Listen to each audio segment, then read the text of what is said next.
es eso que me gusta mucho. Y en la elección, ahí también hay una parte en que lo valoro de forma práctica. ¿Será que correspondo físicamente a este personaje o que puedo llegar a corresponderle?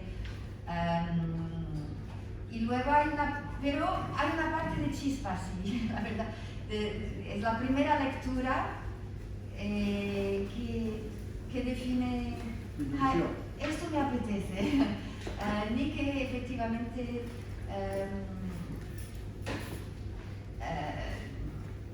signifique un gran cambio físico también.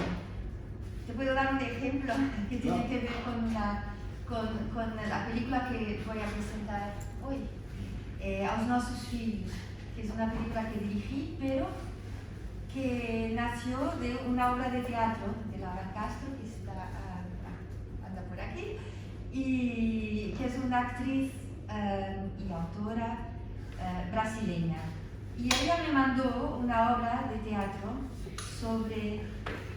con este mismo nombre, Aos Nossos Filhos, que es una relación de madre y hija. Y Laura, pues es una obra que se sentía muy próxima de su experiencia, porque ella tiene 3 hijos con su compañera. Entonces, hablaba de forma muy de dentro, ¿no?, de lo que es una familia homoafectiva. Y me interesó muchísimo, porque descubrí muchísimas cosas en esa obra. Y obviamente yo no tenía la edad, yo tengo 15 años de diferencia con Laura, obviamente el papel era teatro, ¿no? Y el teatro eso sí que lo permite, pero dije, sí, voy a Brasil y voy a hacerlo.